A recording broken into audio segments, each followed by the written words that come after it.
Hi friends, mission GS academy में आपका स्वागत है।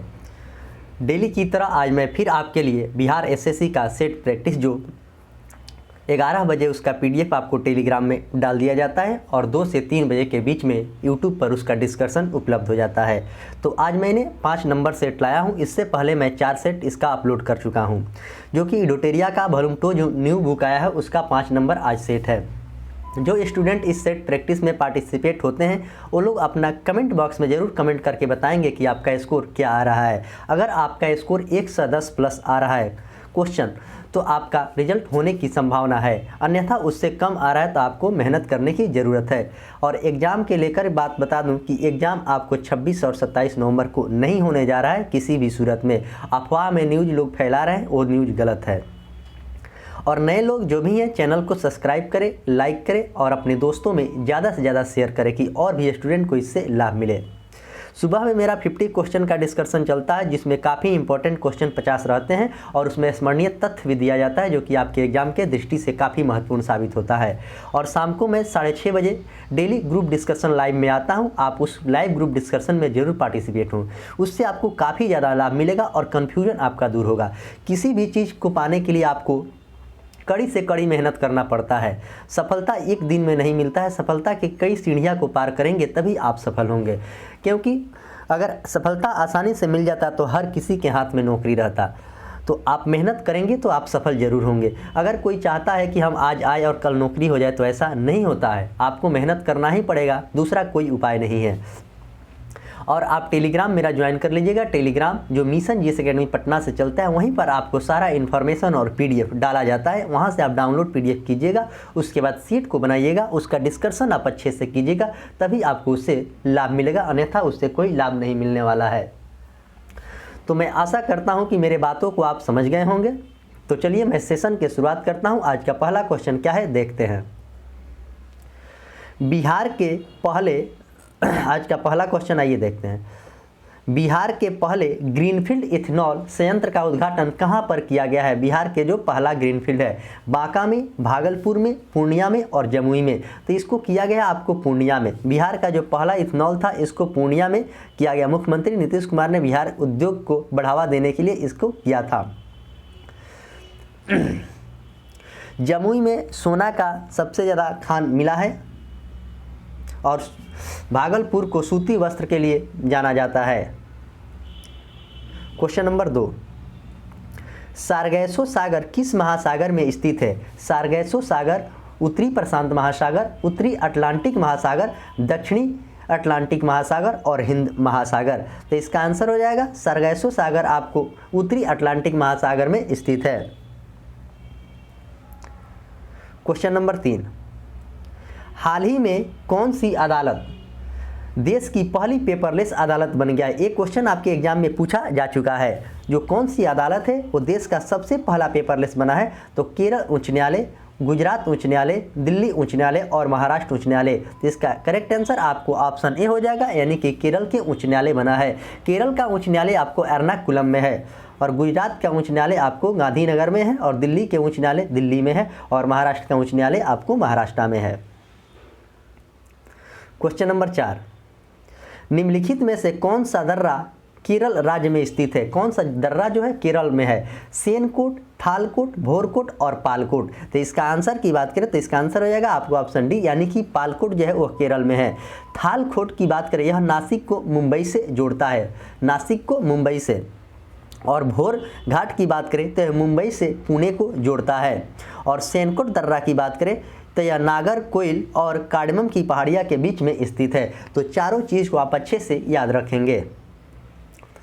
अगला क्वेश्चन नंबर 5, निम्नलिखित में से किस राज्य में अभ्रक का सर्वाधिक भंडार है? नए डाटा के अनुसार दिया गया है। तो अभ्रक का भंडार राजस्थान में, झारखंड में, बिहार में और आंध्र प्रदेश में। तो यहाँ पर क्वेश्चन अच्छे से पढ़ना है, भंडारण के बारे में पूछा है तो इसका आंसर हो जाएगा आपको आंध्र प्रदेश। तो भंडारण में सबसे ज़्यादा 67% अभ्रक का भंडारण आंध्र प्रदेश करता है।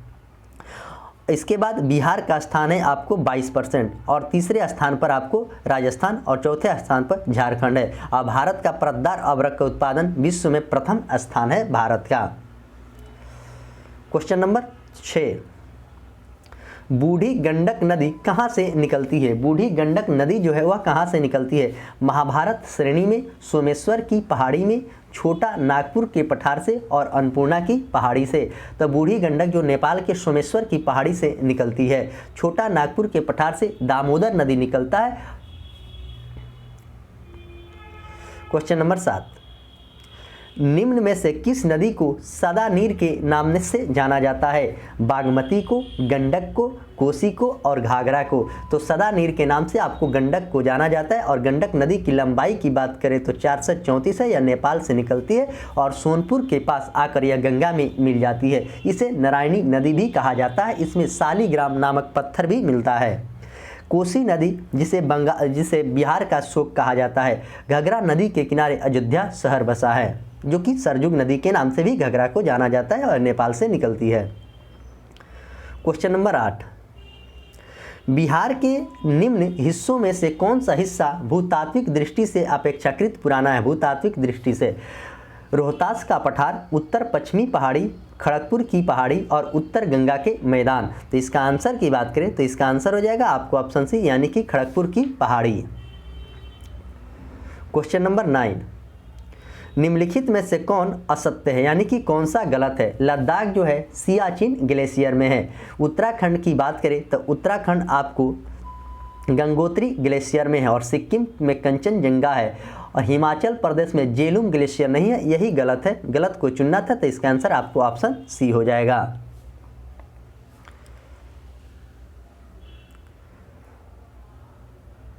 जेमू ग्लेशियर राज्य आपको सिक्किम में है। क्वेश्चन नंबर 10, चाय का सर्वाधिक उत्पादन किस राज्य में होता है? केरल में, कर्नाटक में, असम में और पश्चिम बंगाल में। तो चाय का सबसे ज़्यादा उत्पादक की बात करें तो आपको असम में होता है और अच्छे किस्म के चाय आपको दार्जिलिंग यानी कि पश्चिम बंगाल में होता है। कहवा आपको कर्नाटक में होता है और नारियल सबसे ज़्यादा भारत में केरल में होता है। अगला question number 11, question number 11, budget 2022-23 में जल जीवन मिशन के लिए कुल कितनी राशि आवंटित किया गया है? 2022-23 में 50,000 करोड़, 60,000 करोड़, 40,000 और 30,000। तो इसका आंसर हो जाएगा आपको ऑप्शन बी, यानी कि 60,000 करोड़। क्वेश्चन नंबर 12, जनगणना 2011 के अनुसार बिहार के किस जिले में सर्वाधिक जनसंख्या वृद्धि दर्ज किया गया है? तो किशनगंगा में, मधेपुरा में और खगड़िया में। तो कहां पर सर्वाधिक वृद्धि दर्ज किया गया है? तो इसका आंसर हो जाएगा आपको ऑप्शन बी, यानी कि मधेपुरा में सबसे ज़्यादा वृद्धि दर्ज किया गया है 31.12%। और दूसरे और तीसरे स्थान पर किशनगंज और अररिया है। क्वेश्चन नंबर 13, गोगाबिल पक्षी विहार किस राज्य में है? गोगाबिल पक्षी विहार कटिहार में, दरभंगा में, जमुई में और मुंगेर में। यह क्वेश्चन आपके बीपीएससी 67वीं का जो एग्जाम हुआ था उसमें पूछा गया था। इसका आंसर हो जाएगा आपको ऑप्शन ए, यानी कि कटिहार में है।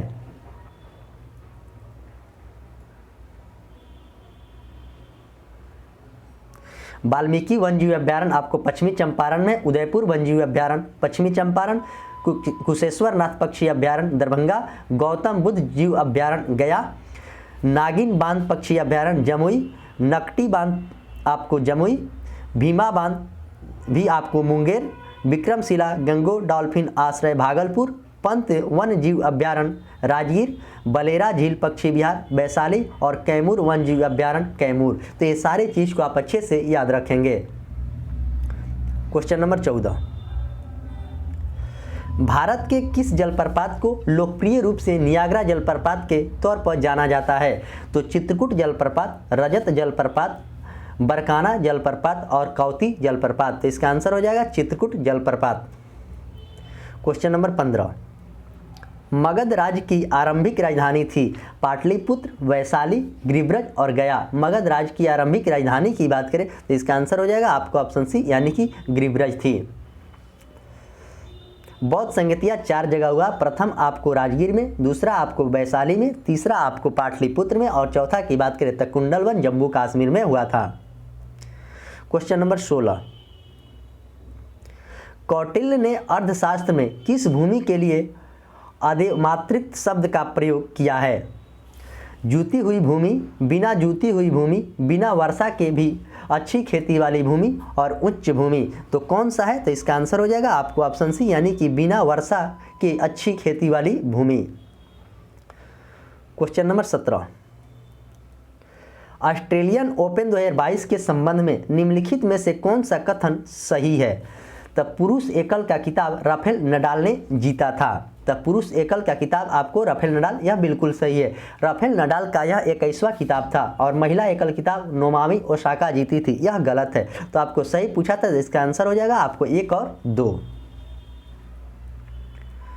क्वेश्चन नंबर 18, ऐतिहासिक स्थल विजयनगर का वर्तमान नाम क्या है? चंद्रगिरी, हजारीबाग, हम्पी और अनेगोंडी। तो ऐतिहासिक स्थल विजयनगर की आपको हम्पी होगा, इसका correct answer option C. Question number 19, विश्वविद्यालय आयोग की स्थापना किस वायसराय के द्वारा किया गया था? तो lord Curzon, Thomas Raleigh, lord Elgin द्वितीय और लॉर्ड मिंटो द्वितीय। तो यह किसके द्वारा किया गया था? तो इसका आंसर हो जाएगा आपको ऑप्शन ए, यानी कि लॉर्ड कर्जन के द्वारा 1904 में किया गया था विश्वविद्यालय आयोग की स्थापना।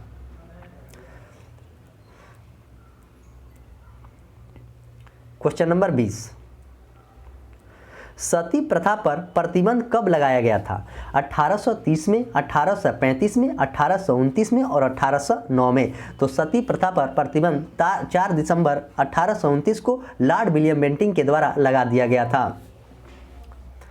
1835 की बात करें तो आधुनिक शिक्षा यानी मैग्ना कार्टा कहा जाता है और 1909 मार्लो मिंटो सुधार से संबंधित है। क्वेश्चन नंबर 21, स्वराज्य, स्वदेशी और बहिष्कार का नारा सर्वप्रथम किसने दिया था? तो बाल गंगाधर तिलक, महात्मा गांधी, अरविंद घोष और जवाहरलाल नेहरू। स्वराज, स्वदेशी और बहिष्कार का नारा किसने दिया था? यह क्वेश्चन आपसे पूछा है। तो बाल गंगाधर तिलक के द्वारा यह नारा दिया गया था। महात्मा गांधी ने भारत छोड़ो आंदोलन जब 1942 को हुआ था 9 अगस्त को, तो उसमें करो या मरो का नारा दिए थे। जवाहरलाल नेहरू ने आराम हराम है का नारा दिया था। क्वेश्चन नंबर 22, निम्नलिखित में से किसने इनकलाब जिंदाबाद का नारा दिया था? भगत सिंह, खुदीराम बोस, राजगुरु और बुटकेश्वर दत्त। तो इनकलाब जिंदाबाद का नारा आपको भगत सिंह के द्वारा दी गई थी सबसे पहले 1829 में। क्वेश्चन नंबर 23, निम्न में से कौन भारतीय क्रांति का मां कहलाती है? भारतीय क्रांति का मां कहलाती है एनी बेसेंट, सरोजिनी नायडू, रामाबाई और भिखाजी रुस्तम कामा। तो किसे कहा जाता है? तो इसका आंसर हो जाएगा आपको ऑप्शन डी, भिखाजी रुस्तम कामा को कहा जाता है भारतीय क्रांति की मां। एनी बेसेंट की बात करें तो 1917 में यह कांग्रेस के प्रथम महिला अध्यक्ष बनी थी और सरोजिनी नायडू 1925 में कांग्रेस के प्रथम भारतीय महिला अध्यक्ष बनी थी। तो दोनों में अंतर है, भारतीय पूछेगा तो आपको 1925 में सरोजिनी नायडू और महिला केवल पूछेगा तो 1917 में Annie Besant. Question number 24, Bengal की खाड़ी में समुद्री डकैती हेतु हुगली का उपयोग कौन करता था?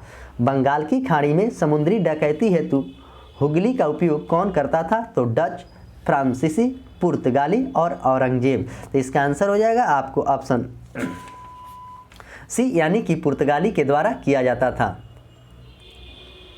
क्वेश्चन नंबर 25, अमृतसर के संधि 1809 में किनके किनके बीच हुआ था? तो रंजीत सिंह और रॉबर्ट क्लाइव के द्वारा, रंजीत सिंह और चार्ल्स मेटकप के द्वारा, रंजीत सिंह और आयरकुट, रंजीत सिंह और लॉर्ड कर्नवालिस के द्वारा। तो अमृतसर के संधि की बात करें तो रंजीत सिंह और चार्ल्स मेटकप के बीच हुआ था 1809 में। क्वेश्चन नंबर 26, क्वेश्चन नंबर 26 कह रहा है मिलान करने वाला है, तो आइए मिलान करते हैं। तो हैदराबाद जो था आपको मोहम्मद कुली कुतुब शाह, हैदराबाद मोहम्मद कुली कुतुब शाह, बंगाल मुर्शिद कुली खां, अवध हो जाएगा आपको सादत खां और मराठा हो जाएगा शिवाजी। इस तरह इसका आंसर हो जाएगा आपको ऑप्शन डी, यानी कि ए का 2, बी का 4, सी का 1 और डी का 3। क्वेश्चन नंबर 27, निम्नलिखित में से कौन सा सुमेलित नहीं है, यानी कि सही नहीं है? आयोडीन 127, थायराइड ग्रंथि, यही गलत है। आयोडीन 132 रहता तो यह सही होता है। इसका आंसर आपको ऑप्शन ए सही है। कोबाल्ट कैंसर उपचार बिल्कुल सही है। फास्फोरस 32 ल्यूकेमिया चिकित्सा, यह भी बिल्कुल सही है। और सोडियम 24 रक्त प्रवाह का पता लगाना, यह भी सही है।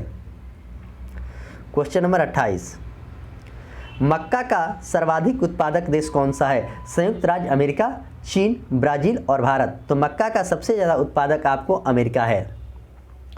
चावल सबसे ज़्यादा आपको चीन में होता है।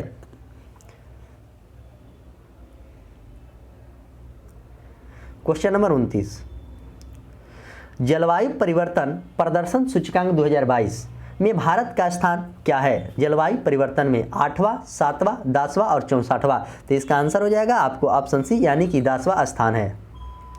आइए क्वेश्चन नंबर 30 देखते हैं। क्वेश्चन नंबर 30, किसी पिंड का भार सबसे अधिक होगा ध्रुव पर, पृथ्वी के तल पर, सब जगह समान, विषुवत रेखा पर और पहाड़ों पर। तो कहाँ पे सबसे ज़्यादा होगा? तो इसका ध्रुव पर सबसे ज़्यादा होता है। क्वेश्चन नंबर 31, टमाटर में लाल रंग होने का कारण क्या है? कैप्साइसिन, लाइकोपीन, ज़ैंथोफिल और कुकुरबिन। तो टमाटर में लाल रंग होने का कारण आपको ऑप्शन बी, यानी कि लाइकोपीन है। कैप्साइसिन के उपस्थिति के कारण मिर्च का रंग लाल होता है और कुकुरबिन के कारण हल्दी का रंग पीला होता है। क्वेश्चन नंबर 32, निम्नलिखित में से किसे प्रकाश में उच्चतम ऊर्जा होती है? तो किस प्रकाश में? नीला प्रकाश में, लाल प्रकाश में, हरा प्रकाश में और पीला प्रकाश में। तो सबसे ज़्यादा ऊर्जा आपको नीला प्रकाश में होता है, यानी कि ऑप्शन ए इसका करेक्ट है। और न्यूनतम तरंगदैर्घ्य लाल का, उसका तरंगदैर्घ्य न्यूनतम एवं रंग अधिकतम होता है लाल का। क्वेश्चन नंबर 33, डॉक्टरों के द्वारा कान, नाक एवं गले के निरीक्षण के किस दर्पण का प्रयोग किया जाता है? डॉक्टर के द्वारा अवतल उत्तल दर्पण के लिए, समतल दर्पण के लिए, अवतल दर्पण के लिए और ऑप्शन डी की बात करें तो उपयुक्त में कोई नहीं। तो इसका आंसर हो जाएगा आपको ऑप्शन सी, यानी कि अवतल दर्पण का प्रयोग किया जाता है। क्वेश्चन नंबर 34, जैविक खाद ऐसा लाभ होता है, जैविक खाद से कैसा लाभ होता है? इसमें मिट्टी की जल धारण क्षमता में वृद्धि होती है, इसमें मिट्टी की भूरभरी एवं सरंध्र हो जाती है, इसमें मित्र जीवाणुओं की संख्या में वृद्धि होती है और ऑप्शन डी की बात करें तो सभी। तो इसका आंसर हो जाएगा आपको ऑप्शन डी, सभी सही है। क्वेश्चन नंबर 35, निम्नलिखित में से कौन सा प्रथम पूर्ण रूप से संश्लेषित रेशा है? नायलॉन, कपास, पॉलिस्टर और बेकेलाइट। तो निम्नलिखित में से कौन सा प्रथम पूर्ण रूप से संश्लेषित रेशा है, यह पूछा गया। तो इसका आंसर होगा आपको ऑप्शन ए, यानी कि नायलॉन है। क्वेश्चन नंबर 36, धात्विक ऑक्साइड एवं की प्रकृति कैसी होती है? धात्विक ऑक्साइड की प्रकृति कैसी होती है? तो क्षारीय होती है, अम्लीय होती है, उदासीन होती है, अम्लीय एवं क्षारीय दोनों होती है। तो इसका आंसर हो जाएगा धात्विक ऑक्साइड के क्षारीय होती है। जिसका पीएच मान आपको 7 से ज़्यादा होता है उसे क्षारीय कहते हैं, और जिसका पीएच मान 7 से कम होता है उसे अम्लीय कहते हैं, और जिसका पीएच मान 7 होता है उसे उदासीन कहते हैं। तीनों चीज़ को अच्छे से याद रखेंगे। क्वेश्चन नंबर 37, भारी जल का रासायनिक फार्मूला क्या होता है? तो H2O, जिसे जल कहा जाता है, D2O। तो भारी जल का आपका सूत्र D2O होता है। D2O का एटॉमिक मास की बात करें तो 20 होता है। D2O का खोज आपको यूरे ने किया था 1932 में, इसे भी आप याद रखेंगे। क्वेश्चन नंबर 38, सिरका निम्न में से किस अम्ल के जलीय घोल है? सिरका जो है निम्न में से किस अम्ल के जलीय घोल है? तो एसिटिक अम्ल के, साइट्रिक अम्ल के, ऑक्जेलिक अम्ल के और टार्टेरिक अम्ल के। तो यहाँ पर किसका बात किया है? आपको सिरका का बात किया है। तो ये एसिटिक अम्ल का है, नींबू जो है वो साइट्रिक अम्ल का है, टमाटर जो है ऑक्जेलिक अम्ल का है, और इमली की बात करें तो यह टार्टरिक अम्ल का है। तो चारों को आप अच्छे से याद कर लेंगे, आपके एग्जाम में क्वेश्चन नहीं छूटेगा। क्वेश्चन नंबर 39, निम्न में से कौन द्वितीयक उपभोक्ता है? मतलब दूसरा उपभोक्ता है। सर्प, मेढक, टीडा एवं घास। तो द्वितीयक उपभोक्ता की बात करें तो आपको मेढक इसका करेक्ट आंसर है, क्योंकि प्राथमिक उपभोक्ता को भोजन के रूप में उपयोग करता है, जबकि घास उत्पादक टीडा यह प्राथमिक उपभोक्ता है, और सर्प की बात करें तो यह तृतीय उत्पादक है। क्वेश्चन नंबर 40, प्रोजेक्ट टाइगर की शुरुआत कब किया गया था? प्रोजेक्ट जो टाइगर था इसकी शुरुआत कब की गई थी? 1973 में, 1992 में, 1980 में और 1978 में। तो इसकी शुरुआत आपको 1973 में किया गया था। बाघ दिवस 29 जुलाई को मनाया जाता है, ये भी बात याद रखेंगे। सेबी को संवैधानिक दर्जा आपको 1992 में मिला था, और 1980 की बात करें तो 6 बैंकों का राष्ट्रीयकरण हुआ था। उस समय भारत के प्रधानमंत्री इंदिरा गांधी थी। 44वां संविधान संशोधन जो हुआ था आपको 1978 में हुआ था। क्वेश्चन नंबर 41, विकासवाद का सिद्धांत किसने प्रतिपादित किया था? विकासवाद का सिद्धांत स्पेंसर ने, डार्विन ने, वालेस ने और मर्रे ने। तो विकासवाद के सिद्धांत की बात करें तो डार्विन ने इसे प्रतिपादित किया था। आइए क्वेश्चन नंबर 42 देखते हैं।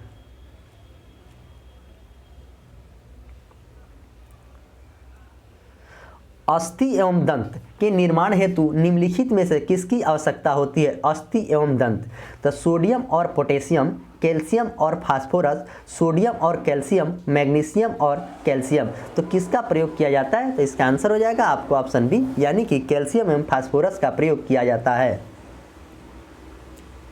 क्वेश्चन नंबर 43, निम्न अंगों में से पित्त का संचय किसमें होता है? निम्न अंग में से पित्त का संचय कहाँ पे होता है? तो आपको प्लीहा में, अग्नाशय में, वृक्क में और पित्ताशय में। तो यह कहाँ पर होता है, यह बात आपसे पूछा गया, तो यह आपको पित्ताशय में होता है। अग्नाशय की बात करें तो अंतःस्रावी और बाह्यस्रावी दोनों ग्रंथि है। वृक्क की क्रियात्मक इकाई नेफ्रॉन होता है। क्वेश्चन नंबर 44, किस विटामिन की कमी से स्कर्वी रोग होता है? तो vitamin C, vitamin D, vitamin E और विटामिन के। स्कर्विक रोग आपको विटामिन सी से होता है, और विटामिन सी का नाम स्कॉर्बिक एसिड भी है। विटामिन डी की बात करें तो कैल्सीफेरॉल विटामिन डी का नाम है, और विटामिन डी सबसे ज़्यादा सूर्य के प्रकाश में पाया जाता है।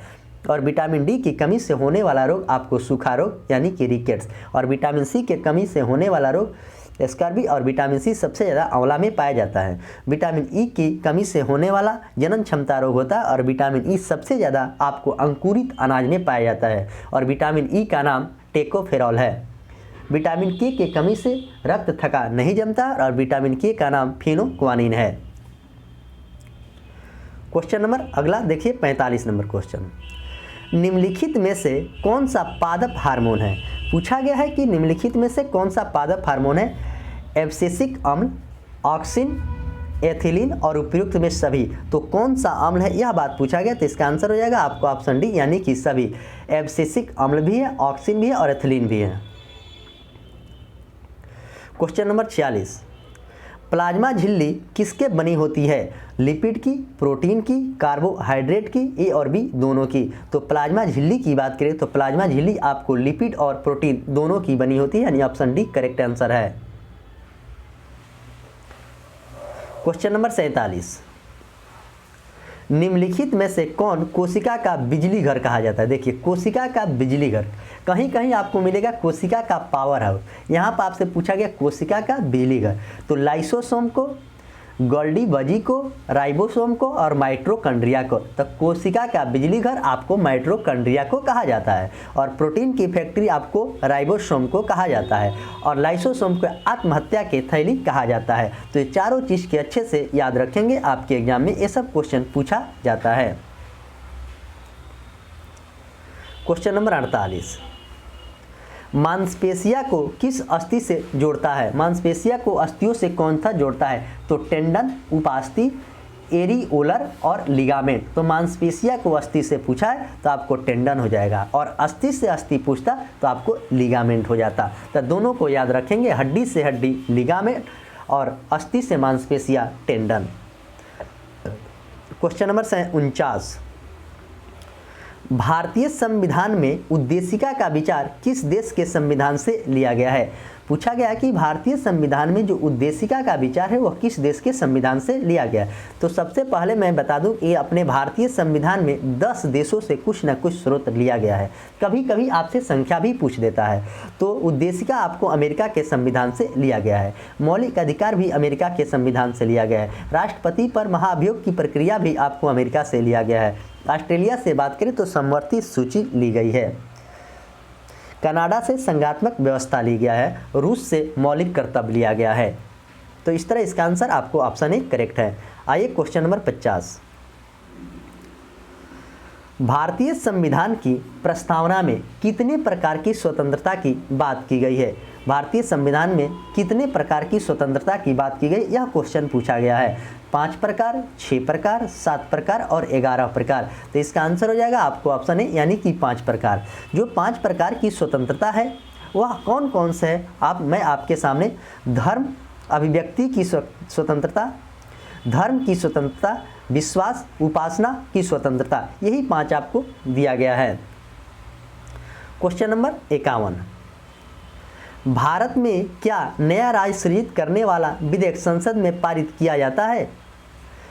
पूर्ण बहुमत के द्वारा, साधारण बहुमत के द्वारा, प्रभावी बहुमत के द्वारा और विशेष बहुमत के द्वारा। तो भारत में कोई भी नया राज्य का सृजित किया जाएगा तो संसद में से पारित किया जाता है, लेकिन साधारण बहुमत के द्वारा पारित किया जाता है। संसद की बात आपको अनुच्छेद 79 में है, इसे भी याद रखेंगे। आपके एग्जाम में यहाँ से भी क्वेश्चन पूछ देता है। अगला क्वेश्चन 52 नंबर। भारत के मुख्य चुनाव आयुक्त की नियुक्ति कौन करता है? सबसे पहले मैं बता दूं कि निर्वाचन आयोग की बात भाग 15 में है और निर्वाचन आयोग की बात अनुच्छेद 324 से लेकर 329 तक निर्वाचन आयोग की बात कहा गया है।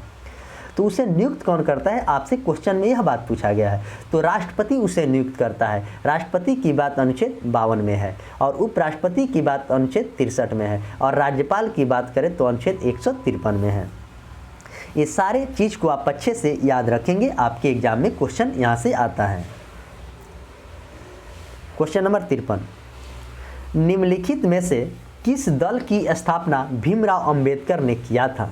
कौन सा जो दल था जिसकी स्थापना भीमराव अंबेडकर किया था? समता सैनिक दल, independent labour party, all India schedule caste federation और ऑप्शन डी की बात करें तो सभी। तो ये सभी जो पार्टियां हैं इसकी स्थापना भीमराव अंबेडकर के द्वारा की गई थी। आइए अगला क्वेश्चन, क्वेश्चन नंबर 54।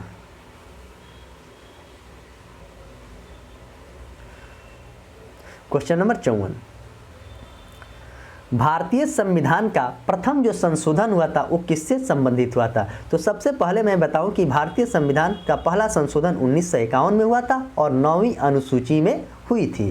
तो राष्ट्रपति के चुनाव से, देश की रक्षा से, कुछ राज्यों में किए गए कृषि एवं भूमि संबंधित सुधार से और अनुसूचित जाति एवं जनजाति से। तो किससे किया गया? तो इसका ऑप्शन सी करेक्ट आंसर है, जो कि तमिलनाडु में किया गया था, भूमि सुधार से संबंधित। आइए इसे मिलान करते हैं। Question number 55। राष्ट्रपति पर महाभियोग की प्रक्रिया की बात करें तो अनुच्छेद 61 बिल्कुल सही है। राष्ट्रपति की क्षमा शक्ति की बात करें तो अनुच्छेद 72 यह भी आपको बिल्कुल सही है।